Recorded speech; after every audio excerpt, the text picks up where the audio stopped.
दोस्तों नमस्कार, मैं मनोज कुमार शर्मा आजाद हिंद आवाज के लिए सलाम वालेकुम। हाँ, आपको याद तो बहुत आया होगा 18 दिन मैंने जो तरसा दिया आपको, लेकिन 18 दिन मैंने सोचा कि सोशल मीडिया की चकाचौंध से निकल करके थोड़ा सा आम जिंदगी को छुआ जाए, उन लोगों को छुआ जाए जहां पर कोरोना की खबरें कैसी हैं, कोरोना क्या है, उसके बारे में रिएक्शन लिए जाएं।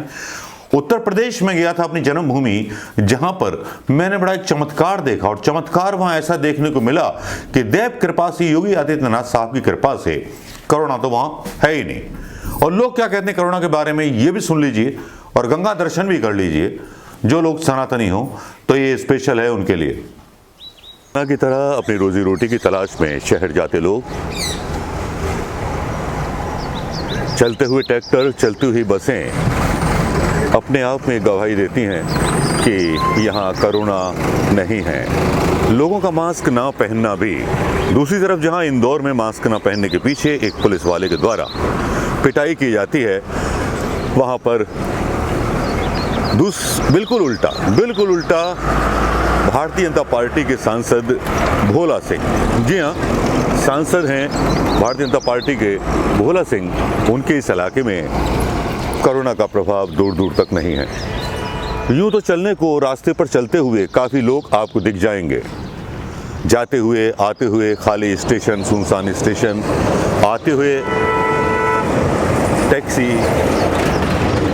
यहाँ पर आपको लगेगा नहीं कि यहाँ पर कोरोना जैसी कोई चीज़ है या लॉकडाउन जैसी कोई स्थिति है।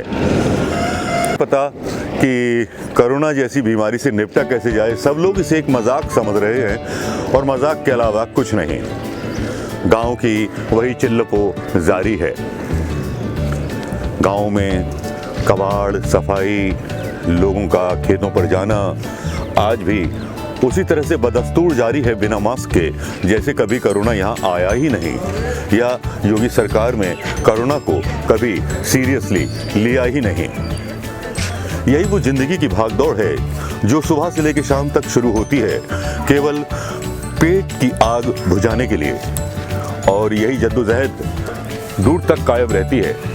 और देखने में तो यूं भी आता है कि लोग अपने रोजाना के प्रोग्राम्स में लगे रहते हैं। ऐसे ही हमारे बीच हैं एक जहीर भाई, आज इनसे बात करते हैं, 3 मुद्दों पर बात करते हैं, जो 3 मुद्दे पूरी मीडिया में छाए हुए हैं। 3 क्वेश्चन मैं इनसे पूछूंगा और खुद भी समझना चाहूँगा कि जो मीडिया में दिखाया जाता है वो कितना सेंसिटिव है, और उसके बारे में आम जो गांव वाला है, जिसके बारे में दावा करते हैं आम देशवासी है, जो टैक्स के झंझट से दूर है, हर चीज़ से दूर है। तो मैं पूछना चाहूँगा, जय भाई सलाम वालेकुम। भाई ये माइक पकड़िए जी, और मेरे कुछ सवाल हैं जी जो मैं आपसे पूछना चाहूँगा। अच्छा, ये किसान आंदोलन के बारे में जो चल रहा है, हाँ, क्या उसके बारे में कोई खबर आपको है? नहीं, खबर यही है भाई, क्या आंदोलन चल रहा है, कोई उनका बारे में कोई कहना सुनने वाला नहीं है। आंदोलन क्यों चल रहा है इसके बारे में मालूम है आपको? नहीं, इतना हमें मालूम नहीं है भैया। क्या आपको मालूम है कि जो किसानों की जमीन है, हाँ, सरकार ने ये तय किया है कि किसानों की जमीन को बटाई पर लेने के बाद बड़ी बड़ी कंपनियां जी एक उनसे ऐसा पट्टा लिखवा लेंगी कि जिंदगी भर वो कारपोरेट के हाथ में चली जाएगी, हाँ, और उसी पर मजदूर बन के रह जाएंगे। क्या ये मुद्दा आम किसानों को यहाँ पर पता है?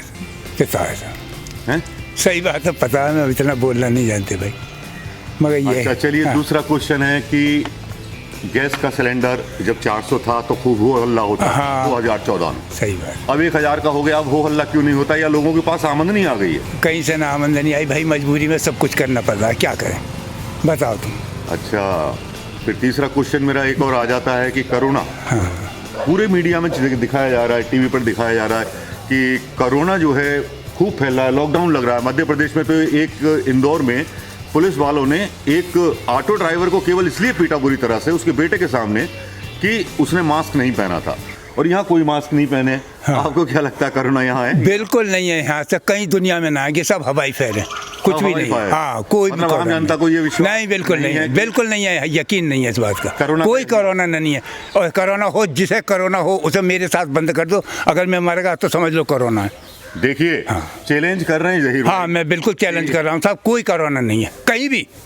अच्छा जहीर भाई, जो महंगाई बढ़ी है, तेल के दाम बढ़े हैं, ये सब बढ़े हैं, हाँ ये क्यों बढ़े हैं, किस लिए बढ़े हैं, क्या भाई- आम पब्लिक पर इसका फर्क पड़ेगा? भाई साहब इतनी परेशानी है कि बस रोटी भी हाथ ना रही, काम धंधे बिल्कुल फेल कर दिए, किसी तरह का काम नहीं है, समझ गए, और रोटियों में भी अब घाटा है। कुछ मुख्यमंत्री साहब से प्रधानमंत्री साहब तक अपनी बात पहुंचाना चाहेंगे? अरे भाई पहुंचा भी दोगे तो क्या हो रहा है, किसान दुनिया भर के मर रहे हैं, वहाँ हज़ारों आदमी मर गए इसमें भूख में और भाग दौड़ में, बताओ क्या हुआ? कोरोना कुछ भी ना है, सैकड़ों आदमी कट गया रेल से, सैकड़ों भूखा मर गया, कोई पैदल मर गया, बताओ तुम कहाँ है कोरोना?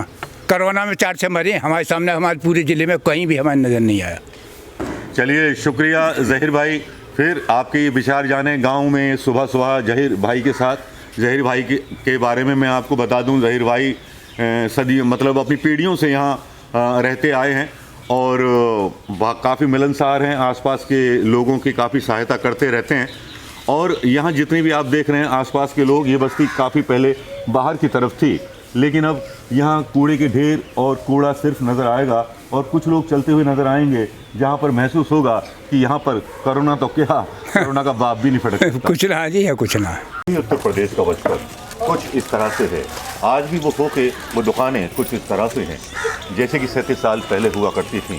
आज भी चौराहे पर इकट्ठे होते हुए लोग, आज भी आसपास एक दूसरे के सुख दुख में हाथ बटाते हुए लोग, बस दूर एक लंबी सड़क यहाँ से जो जाती है सीधे गंगा किनारे राजघाट तक जाती है, जो मुक्ति का धाम भी है और पवित्रता का एक नाम भी है। हमारे बीच एक महात्मा जी खड़े हैं।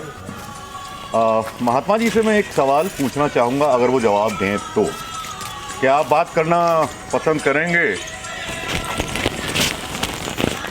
क्या आप बात करना पसंद करेंगे? बोलिए। मैं कुछ यहाँ पर लोग भी हैं, दुकानदार भी हैं, कुछ युवा भी शायद पीछे से आ रहे हैं, इनसे हम बात करते हैं। सुबह का वक्त है।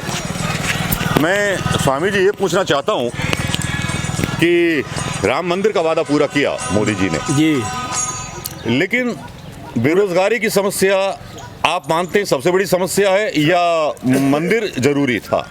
पहले समस्या जरूरी थी, गरीब बेरोजगारी की, अब बेरोजगारी कितनी बढ़ी है पहले के मुकाबले? उससे ज़्यादा ही बढ़ गई पहले से। तो कुछ कहना चाहेंगे प्रधानमंत्री मोदी जी के लिए, योगी जी के लिए? मैं तो ये चाहता हूँ कि बेरोजगारी मतलब जो फिर रहे हैं उन लोगों को काम दिया जाए। हाँ, किसानों का मुद्दा पता है क्या है? किसानों का मुद्दा ये है कि उनका गल्ला सस्ता खरीदा जा रहा है। अच्छा, उनको गल्ला जो है अपने रेट के भाव में खरीदें। आपको पता है कौन लोग खरीद रहे हैं इसको? ये तो वही है जो नीचे के नंबर 2 वाले धंधे कर रहे हैं। आपको पता है कि कारपोरेट जो हैं, बड़े बड़े कारपोरेट, अदानी अंबानी, आपको पता है कि अदानी दुनिया का सबसे बड़ा अरबपति आदमी बन गया है। पहले एक विदेशी था, लेकिन अभी उसकी संपत्ति जो है 1 साल के अंदर 40% बड़ी है जी। उस पर आपका क्या कहना है? और गरीब कितना खुश है, कैसे जी पा रहा है, उसके बारे में अगर आपका अनुभव हो, और आपकी आय कितनी है, आपकी आय का साधन क्या है? मैं तो ये चाह रहा हूँ कि मतलब जो है कि अपने रोजगार को और व्यापारी को सही करा जाए और इसका समाधान दिया जाए, जो आदमी अपने आप को चैन की रोटी खा सके। Thank you Baba ji, thank you. ये आपने देख लिया होगा दोस्तों, आपको लगा होगा कि शायद एक मोमडन कारपेंटर क्या बात कह रहा है। आपको ये भी लगा होगा कि जो इंटरव्यू उससे लिया गया वो शायद वक्त की बर्बादी थी। ये 2 दिन पहले लिया गया इंटरव्यू है। इस इंटरव्यू में यूपी के लोग कोरोना के बारे में शिक्षित ही नहीं है, जागरूक ही नहीं है, तो वैक्सीनेशन या उसके बारे में कहां से जानकारी होगी? कितने लोगों के पास टीवी है? वहां पर किसी के पास टीवी नहीं है। जहां कांग्रेस और समाजवादी पार्टी ये दम भरती है सोशल मीडिया के सहारे कि वो बहुत आगे बढ़ जाएंगी, तो ये उनकी भूल है, क्योंकि फूल जो है व्हाट्सएप के जरिए घर घर पहुंच चुका है।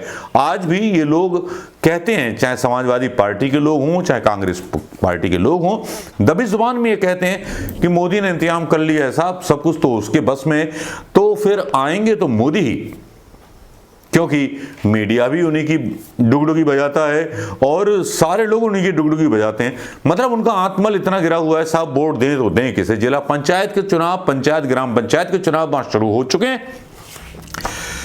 मेरा भी मन था, लेकिन मैंने सोचा कि थोड़ा सा रुक जाता हूँ, बेईमानी के दौरों को आगे चले जाने देता हूँ। हाँ, इस बीच ममता बनर्जी को लेकर के काफ़ी सारे सवाल बंगाल में भी उठाए जाने लगे।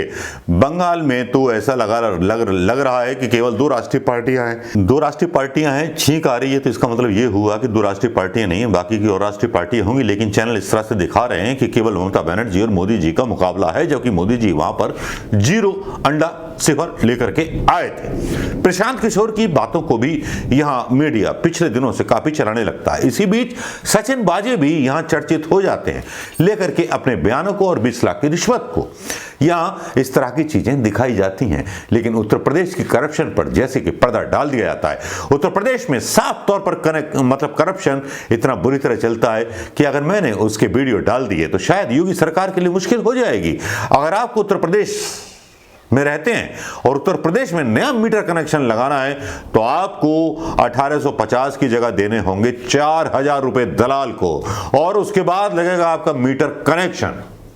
यह है उत्तर प्रदेश की सच्चाई। सचिन बाजे, ममता बनर्जी की तो बात छोड़ दीजिए, योगी जी की करुणा की बात छोड़ दीजिए, करप्शन ऊपर से लेकर नीचे तक फैल चुका है उत्तर प्रदेश के अंदर, तो करुणा तो जाएगा कहां। हालांकि करुणा दिवस मनाने की बात हो रही है, और करुणा दिवस में यह दावा भी किया जा रहा है प्रधानमंत्री मोदी जी के द्वारा कि साहब वैक्सीन लगाए जाएंगे, जबकि भारतीय जनता पार्टी के कार्यकर्ताओं को रेमडेसिविर दवाई जो है फ्री बांटी जाती है, जिस दवाई का निर्यात बंद करने के आदेश सरकार को देने पड़ते हैं और वो ब्लैक में खरीदी जाती है। वैक्सीन की कमी हो जाती है, इलाज की कमी हो जाती है। कोरोना के नया स्ट्रेन जो आया है उसने अच्छी सरकारों की बाट लगा दी है। इतना सब कुछ बोलने के बाद अब मैं यही कहना चाहूंगा दोस्तों, जब मैं जमीन पर गया तो मुझे सच्चाई कुछ और लगी। उत्तर प्रदेश में लोग नहीं मान रहे कि कोरोना नाम की कोई चीज है, बोल रहे हैं कि भारतीय जनता पार्टी ने खुद पैदा की है। ये आलम है। मध्य प्रदेश में आता हूं तो सब मास्क लगाए हुए मिलते हैं, लेकिन उत्तर प्रदेश में जाइए, गंगा के मैंने कुछ सीन भी डाले होंगे, और कुंभ भी चल रहा है वहां पर, तो पता नहीं मोदी जी आध्यात्मिक गुरुओं से बात करेंगे, नमाजों से बात करेंगे। जिस तरह की चीजें ये गोदी मीडिया बताता है, उससे लगता है कि पता नहीं भ्रामक खबरें फैलाता है। ये मेरा पहला वीडियो है, माफी के साथ दोस्तों।